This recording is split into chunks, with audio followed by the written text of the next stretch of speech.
दोस्तों, corona virus के संक्रमण का जाल पूरी दुनिया में फैलता जा रहा है।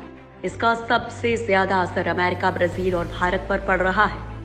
इन देशों में संक्रमितों की संख्या लाखों में है। दुनिया भर में फिलहाल कोरोना वायरस की 23 वैक्सीन के क्लिनिकल ट्रायल चल रहे हैं, यानी कि ये वैक्सीन मानव परीक्षण के फेज में पहुंच चुकी हैं। इनमें से करीब 4 वैक्सीन ऐसी हैं जो कि ह्यूमन ट्रायल के पहले और दूसरे चरण में सफल रही हैं। भारत में भी 2 वैक्सीन के ट्रायल का काम तेजी से चल रहा है। भारत में कोरोना की वैक्सीन बनाने की दिशा में भारत बायोटेक और जायडस कैडिला सबसे आगे हैं। दोस्तों, आज के इस वीडियो में हम आप लोगों को दुनिया भर की वैक्सीन को लेकर चल रहे ट्रायल के अपडेट देंगे। इसके साथ ही हम आप लोगों को बताएंगे कि भारत की 2 वैक्सीन का ट्रायल कहां तक पहुंचा। साथ में हम आप लोगों को उन दवाओं के बारे में भी बताएंगे जो कोरोना से लड़ने में कारगर साबित हो रही हैं। जायडस की वैक्सीन का दूसरे फेज का ट्रायल शुरू। दोस्तों, भारत में जिन वैक्सीन के ट्रायल चल रहे हैं उनमें से एक है जायडस कैडिला की जाइकोव-डी वैक्सीन।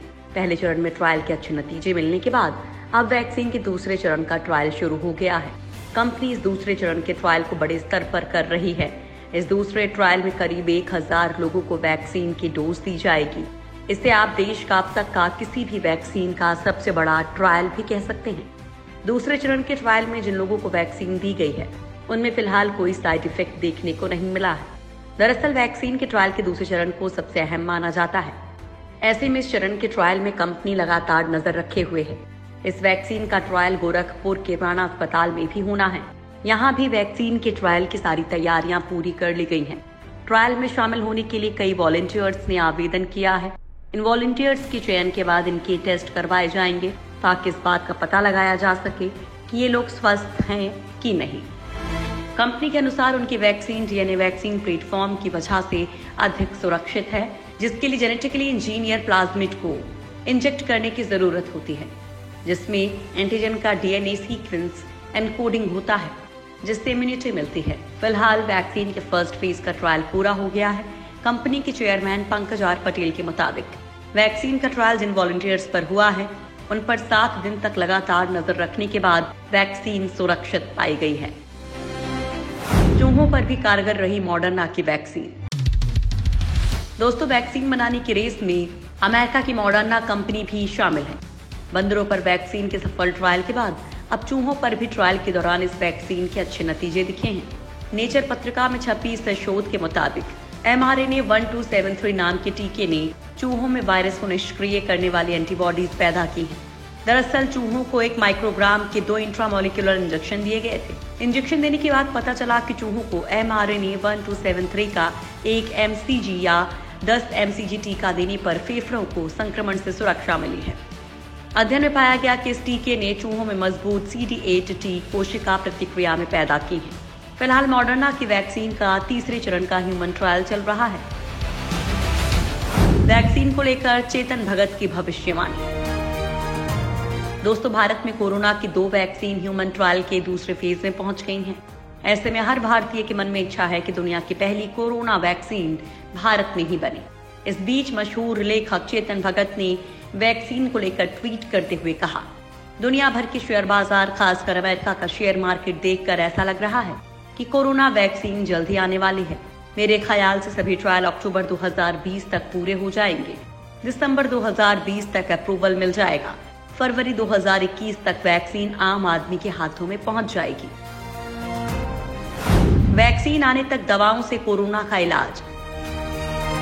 भारत में कोरोना के मामले जितनी तेजी से बढ़ रहे हैं उतनी ही तेजी से मरीज ठीक भी हो रहे हैं।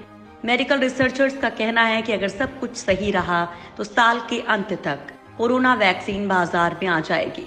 दरअसल भारत में एक दिन में 50,000 से ज्यादा मामलों ने सरकार के माथे पर चिंता की लकीरें खींच दी हैं।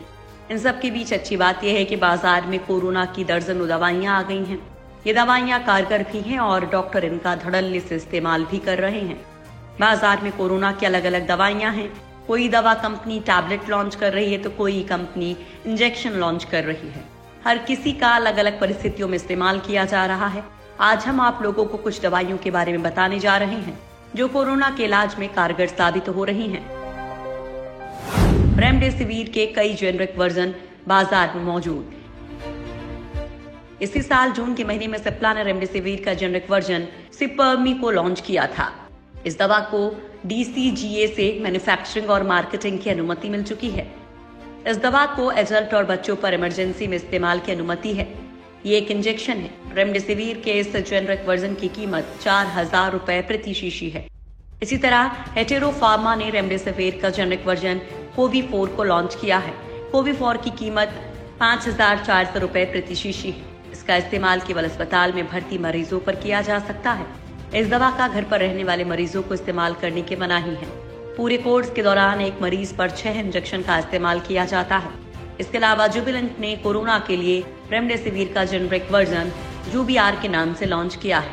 भारतीय बाजार में एक शीशी की कीमत 4,700 रुपए है। जुबिलेंट जेनरिक एक सब्सिडियरी कंपनी है। कंपनी की माने तो उसकी दवा 1,000 से ज्यादा अस्पतालों में उपलब्ध है। दरअसल रेमडेसिविर की दवा महंगी होती है और हर कोरोना मरीज इसके इस्तेमाल का खर्च नहीं उठा सकता है। कोरोना की सस्ती दवाएं भी बाजार में मौजूद। दोस्तों, ऐसा नहीं है कि कोरोना के इलाज में इस्तेमाल होने वाली सभी दवाएं महंगी ही हैं। कुछ ऐसी दवाएं भी बाजार में मौजूद हैं जो आम आदमी के खर्च के हिसाब से किफायती भी हैं। ल्यूपिन फार्मा ने कोरोना के हल्के और कम गंभीर रोगियों के इलाज के लिए दवा फेविपिराविर को कोविहॉल्ड ब्रांड नाम के साथ बाजार में उतारा है।